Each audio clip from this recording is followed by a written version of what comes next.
So nutritional deficiencies are also, we have a huge deficiency of antioxidants. Like I said, the fat-soluble vitamins are your number one antioxidants.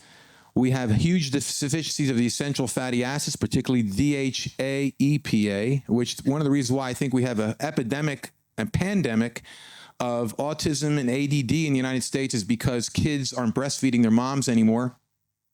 They're giving soy milk, and there's no essential fatty acids called DHA, which forms brain development. And also, what else do you need for brain development is high levels of cholesterol in the diet. And cholesterol, guess what else cholesterol is? Universal antioxidant. That's why it shows up on the damaged veins and arteries. So macro and micro mineral elements. Amazing amount of research was done the first half of this century on the trace elements. And now there's even more research, particularly on things like iodine and copper and selenium and chromium and manganese and zinc. We're immensely deficient of these micro elements, and these micro elements are very, very critical to producing things called enzymes. And the entire body, I don't care if it's the immune system, your thinking, your heart beating, you walking, whatever, eye vision, hearing, all of it runs on enzymatic processes. And all of those enzymatic processes, without exception, are dependent upon especially the trace elements, without exception.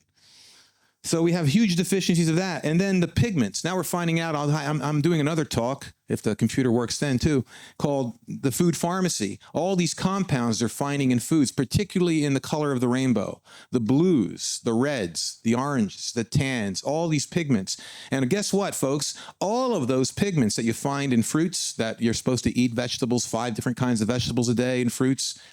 Guess what contains all those pigments that you can get from eating good animal products? Grass. You take the chlorophyll away. In my part of the country, we have autumn and the green leaves, the chlorophyll fades, and what do you see? You see this kaleidoscope of color, the xanthins, the astaxanthins, all these pigments, the carotenoids. There's over 250 identified carotenoids. We only talk about one, beta carotene. There's 250 they've identified so far. All of them affect the immune system. We don't get those anymore.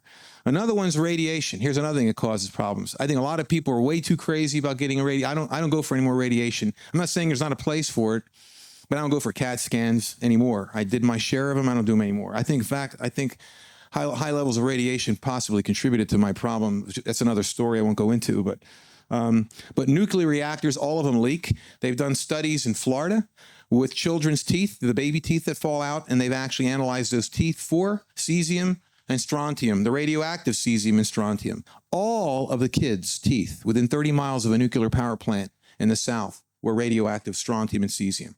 All of them, 100%. That's pretty telling, isn't it? And they're talking about bringing that kind of electrical energy back in the United States because of the oil issues. Power lines, electromagnetic frequencies in your home. You can get these detectors where you can find electromagnetic frequencies that come out of your AC wiring. If you're sleeping near an electromagnetic field just from an AC appliance, it could be a clock radio, or it could be the wiring that goes inside the wall next to your bed, you are making yourself ill very effectively. Your body does not run on that kind of wiring. Your electromagnetic field at the cellular level does not run on that force field that you're getting out of that AC power, and it will make you sick. And I found, fortunately, I knew this, and I ended up going around with this meter, and I made sure none of my furniture where I sat or I slept was within a perimeter of that kind of wiring, or appliances. Don't use microwaves, ever use microwaves. Not because they just leak, but they don't treat food very nicely, and there's been studies done in Switzerland that prove that. Okay, stress. I talked about this a little bit, and that's a whole other talk. You could talk about stress, and then all the psychotherapists can come up and talk about stress. The tax accountants can come up and talk about stress. The police force can talk about stress. But it suppresses the immune system, and it causes the body to produce high levels of a hormone called cortisol. When you get the flu, when is the worst time for you symptomatically, day or night? When do you have the most symptoms of congestion, sneezing, coughing? Nighttime. And the reason why is because that's when cortisol is receding. Cortisol is an immune suppressant. It's an anti-stress hormone that the body produces in jolts. You don't want constant production of cortisol because it suppresses the immune system. And that's what's happening at night. The cortisol recedes like the tide, and the immune system kicks in and starts throwing out all this debris, which you don't like because it makes you feel uncomfortable, but it's a cleanse. That's how the body gets rid of the junk. So cortisol is a product of continued stress, and we live in Western societies in very, very heavily stress-loaded situations. And it's really good for cancer, let me tell you. So the toxic burden, just let me give you some statistics out of England, which is not as bad off as the United States. I don't know about your nation. Approximately 80,000 chemicals are now in the environment, 80,000. Most of them in the last 20 years. 20,000 new ones in the last 20 years alone. Average consumption of insecticides, this is really interesting. It goes, average consumption of food additives is 11 pounds per person per year. Food additives. Insecticides is 10 pounds per person per year, or a total of about 20 pounds of those groups of chemicals, which is 5 teaspoons every day. I know nobody believes that because you can't see it. I didn't eat 5 teaspoons of insecticide and food additives, etc. I know I didn't. It wasn't there. I had broccoli last night, right? But if you don't understand that the negative synergy of all this is really an issue, that none of these chemicals, they're safe and used as directed. That's the label. Safe when used as directed, but they never tell you the negative synergy. Now, there was a study done on lab animals on the negative synergy. You know what LD50 is? Lethal dose 50 means it's a lethal dose that will kill 50% of the lab animals. All right? They have an LD 1%. That 1% LD50, or excuse me, LD1 is 1% of the lab animals succumb to that substance. They did an LD1 test on mercury on lab animals, another LD1 test on lead on lab animals. They combined the lead and the mercury expecting to see an LD5 at an LD of 100. 100. See, they don't know when you take 80,000 different chemicals that you're exposed to every day, how many you are exposed to. And what happens when this one, that one, and that one, and that one, and thousands of them come together. And that's what's happening with the drugs. There's an article in that paper that they're saying one of the reasons why they pulled one of the drugs off the market is that it reacted with a known 25 other pharmaceutical drugs causing heart failure, with 25 other prescribed drugs. So it's a crapshoot. It's really a crapshoot. So, you know, the unknown caveat of negative synergy is really something that nobody could ever hopefully even quantify. So how do you neutralize these chemical toxins? Well, what I did is, how many people like salsa, Mexican food? You like salsa? Eat it. Because what's in salsa that gives it the salsa signature? Cilantro. What do you call it? Coriander, yeah, that's the seed. We call the leaf cilantro. And cilantro has been studied at a number of research institutions. Powerful heavy metal decontaminator. You can get the extracts or just eat fresh cilantro. It's powerful stuff. So that's one of the ways you can get rid of it.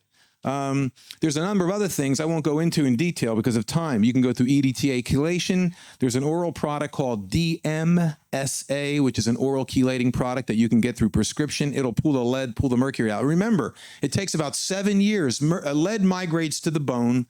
Mercury migrates to the nervous tissue. It takes 7 years to remove all the lead out of the bone, assuming you're not eating any more lead. And I think you still have leaded gasoline in your country, don't you? No more? They finally yanked it? Okay, that's good. 7 years to get it out of the bone. How long do you think it takes to get mercury out of the brain? Try 20 years plus. 20 years plus. So you want to do this aggressively because metals are hard to bioremediate. If you talk to someone who's in bioremediation in the environmental initiatives, toxic chemicals are easy to bioremediate because they have a carbon ring and they're susceptible to biological breakdown. Metals don't have a carbon ring. They're very hard to bioremediate in the body or outside the body. So you need to get rid of them, pull them out. So that's some of the things I did. There's also some great inexpensive supplements, NAC, N-acetylcysteine, sulfur-bearing amino acid. Very, very powerful for this. There's also a substance, get this is great. I just read some research on it. Some scientific literature came out on a substance called chlorophyllin. And it is what it sounds like. It's an extract of chlorophyll, the green pigment. They have found that it's the most attractive pigment or substance on mutagenic compounds in the body. And all you have to do is take one of those 3 times a day every time you eat, and you're going to make a major difference of a lot of that stuff not getting at the cellular level. Powerful stuff. I can talk about it for about 30 minutes, just chlorophyll alone. Milk thistle, you've heard about that for the liver. I'll talk about the liver a little bit. Curcumin, which is turmeric, which you can grow here. Turmeric is a wonderful liver detoxifying of metals and hydrocarbons. And iodine. Hopefully we'll have some time to talk about the wonders of iodine, because it's a miracle element, and everybody's deficient in it because most people are. In fact, I have in my packet, I think it's back at the tent, I got an email from the Weston Price Foundation, which was a New Zealand Australian release about how New Zealand and Australian citizens are woefully inadequate with iodine. And they want to put more iodine in your food in addition to your salt, because right now, the only way you can deal with iodine deficiency is with salt or taking an iodine supplement. Most people don't know they're iodine deficient because usually the sign of iodine deficiency is acute iodine deficiency, which is what? Goiter, right? But when you have goiter, you're in the terminal phases. That's not a mild deficiency. When you have goiter, you're walking on thin ice. So infection, what kind of infection? Parasites, single cellular parasites, viruses. I had Lyme's disease. I'll show you some things that I found it was interesting. This was a Lyme test. You can't see it there. Anyway, long story short of this was a positive on this test was 32. A highly positive is 45, and I was showing a 304. And that was the second time I got it, and I got it once since then. And Lyme is a pleomorphic organism, which means it's related to syphilis. It's a corkscrew type of an organism. It buries right into the white cells and the red cells to hide from the immune system. So one of the things that I did to deal with that, there's this great technology that goes back to the 1920s. It's making a great comeback today because the technology can make the instrumentation even better. It's called ultraviolet light irradiation, or UVBI. Blood irradiation, ultraviolet light blood irradiation, also known as photoluminescence. They take about 4 ounces of blood out. They run it through this little unit with 2,600 angstroms of ultraviolet light. It literally blasts the blood to smithereens. The red cells, the hemoglobin, the hemocrit, any organisms that are in there get completely devastated. And then it saturates the blood with huge amounts of surface sites. And then they put that back into your vein. And if you want to see the immune system crank up like a flywheel, that's what you need to do. They're doing this with AIDS in Africa. It's great on these really chronic, stubborn illnesses, these viruses, Lyme organisms, because a lot of people that have such suppressed immunity can't immunologically take care of it themselves. And this is a real good tool for that. There's some other things you got to do, not just to feed the immune system, but to modulate the immune system like I did with the hyperimmune milk. It's an educational thing. I'll talk about this. Here's the iodine. The RDA, that is the recommended daily allowance by the USDA and FDA in the United States, is 150 micrograms. It takes 1,000 micrograms to make 1 milligram. I take 50 milligrams or 50,000 micrograms every day because that's what the Japanese consume in their diet of sea vegetables. And the Japanese and the Icelandic people were a dairy industry and a fishing industry. They had both. They still do. But they used to feed their fish waste to the cows as a protein supplement. And so the milk became very rich in iodine because the second thirstiest gland besides the thyroid for iodine is the breast. And a cow is a 4-legged breast, isn't it? So all this lacteal sponge going on sucked up all this iodine, and the incidence of breast cancer, thyroid cancer, prostate cancer, cervical cancer, uterine cancer in Japan and Iceland were the same. And then Iceland stopped feeding fish meal to their cows, and the rates went right back up to the Western European rates. The Japanese still have the lowest rates in the industrialized world. And that's because they consume 500 times more iodine than we do. Now, that may not, most people think, oh, it's because they eat a lot of soybeans. No, they eat fermented soy and they eat a lot of seaweed. And there's some great books out here. Let's see if it's in here. But these glands, the thyroid gland, most people don't realize just how critical it is to have the thyroid operating correctly. And most women in the United States, probably the majority of women in the United States past middle age are hypothyroid.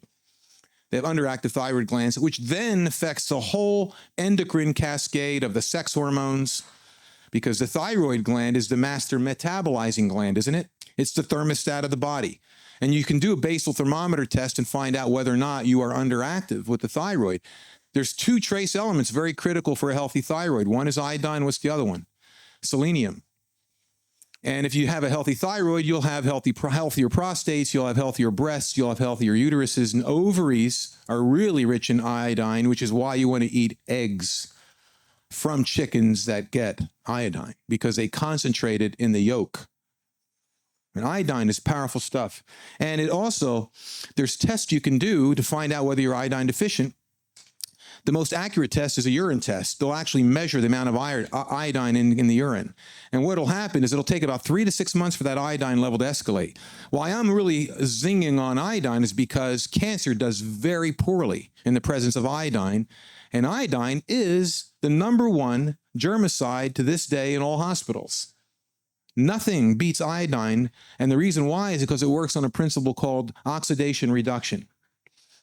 So there's no resistance like in an antibiotic. It literally burns any pathogen to kingdom come. Just oxidizes them right out of existence. In the dairy industry, the teat dips are all iodine. All the sanitizers are iodine. There's no resistance. It can take a huge organic dirt load without compromising the antiseptic properties of the material. So what does it kill? Parasites, viruses, fungus, yeast, bacteria. And when you're sick with whatever, you've got higher loads, thresholds of these organisms that kind of create this vicious cycle, because the more you create an environment for them to thrive in, and they show up, then they start producing byproducts, metabolites, endotoxins, waste products that feed this cycle of more sickness, more junk, which is more terrain or more substrate for more pathogens. So that's how you got to kind of hit them both ways. You got to remove that which they like, which is sugar and other things, and the bad fats, and then you got to go in there with things that really are effective. The biological toxins, nutraceuticals that are antibiotics. You ever hear of olives? The olive leaf extract? Very powerful virucide. And you can get that as a standardized extract, just like an antibiotic now. The garlic extracts, or better yet, eat lots of fresh garlic. Start dating some Italian people or some Hispanic people, and then the crushed garlic. You want to crush it, because when you crush it, you release the allicin, the sulfur compounds, which are very, very anti-cancer, very, very antimicrobial, antifungal. There's a substance called monolaurin, which is extracted from coconut oil. Lauric acid is what it is. Lauric acid, caproic acid, capric acid are all fatty acids in coconut oil.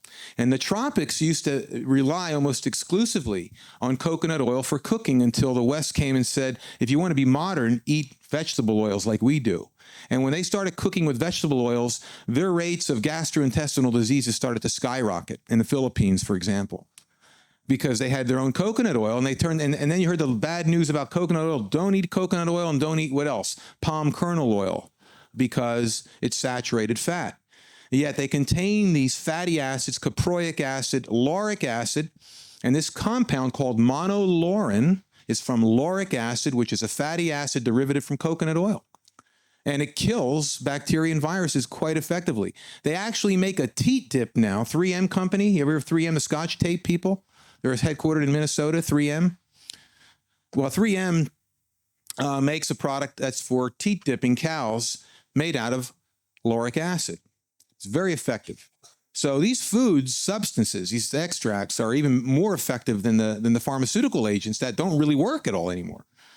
Lactoferrin. This is a wonderful substance. Lactoferrin is a substance now approved by the Food and Drug Administration in the United States to spray animal carcasses in slaughterhouses to control deadly salmonella and E. coli. Where does lactoferrin come from? Lacto is what? Milk. Ferrin is iron. It's an iron scavenging substance, and it's derived in milk. Drink raw milk for that reason. It's got loaded with lactoferrin, but you can also buy the supplements, and I would suggest someone who's ill with candidiasis or Lyme's disease or chronic fatigue syndrome, consider for a while supplementing with this lactoferrin. It's a powerful substance. What it does, the way it works like two other compounds that I'm aware of. And one is an anti-cancer compound I'll get to here called artemisinin. It scavenges free iron out of the blood. The kind of iron you want in the blood is the iron that's attached to the hemoglobin and the hematocrit. The free iron comes basically from poor metabolic rate and poor metabolism of foods, usually bad digestion. And free iron actually feeds gram-negative bacteria like Salmonella and E. coli and cancer. There's a product out there called IP6. Everybody hear of IP6? They use it for malaria. Malaria is a parasite, all right? And malaria lives on free iron. So they use artemisinin and IP6 to control malaria because it sucks the free iron out of the blood, and cancer loves free iron. And so lactoferrin is a scavenger of free iron and keeps these pathogens from growing. So a couple things you could do that I did: neutralizing, getting rid of this junk, and Graham talked about it probably in more depth that I could even scope on here, but far infrared saunas. They've analyzed the sweat of people going through saunas, and you dump a lot of metals with far infrared saunas because the light wave of the far infrared spectrum penetrates the body quite deeply, allowing the cells to resonate and you don't have to be at as high a temperature. In fact, now they've even got a better device out there called the far infrared lamp, which means that the temperature of the sauna can be somewhere in the neighborhood of around 105 to 110 degrees Fahrenheit. Do the conversion. I can't. Throwing me off already? Okay, that's it, folks. Anyway, the far infrared lamps, yes. I'm just to say a couple things and I get off of here because some things that some people don't know from conventional medicine. Know your adversary is what this slide says. And how you do that is there's two labs in the United States, and I'm sure you can get it done here. There's a group called IMPATH, IMPATH. And you can send a biopsy sample to these people through your doctor and oncologist, and they will actually analyze the molecular structure of the malignancy to understand specifically, because everybody's an individual. Every malignancy is a fingerprint. And then there's this other group called Rational Therapeutics in Long Beach, California, headed up by Dr. Robert Nagorny. And what he does, if you want to use chemotherapy, you can use chemotherapy that works, because a lot of cancer cells are highly resistant, just like antibiotics, bacteria resistant. There is chemotherapy. If you're going to use it, use the stuff that is effective at killing the malignancy, and then follow up with this thing called insulinpotentiation therapy. And I'll end after I talk about that. The insulinpotentiation therapy is cancer cells are glucose junkies. That's why you don't want to eat a lot of sugar if you have cancer. Cancer cells can't live on anything but glucose, blood sugar. Healthy cells can live on fatty acids from fats. So you want a high-fat diet, a low-sugar diet. Well, cancer cells are so hungry for sugar that they have 15 times more what they call insulin receptor sites on the cell membrane. What does that mean? Well, insulin delivers glucose to the cell. So if you have a lot of insulin receptor sites, it's like having 15 times as many doors that allow sugar to get into the cancer cell. And that's why 50% of the people who have cancer die of a condition known as cachexia, wasting disease. They waste away because the cancer is literally stealing all the blood sugar away from the healthy cells, feeding itself while you waste away. If you use insulin with the chemotherapy, it does two things. Number one, you use a Trojan horse effect where you take the chemotherapy agent that you'd already found out through that lab called Rational Diagnostics that actually is effective against the cancer cells. You spike it with glucose.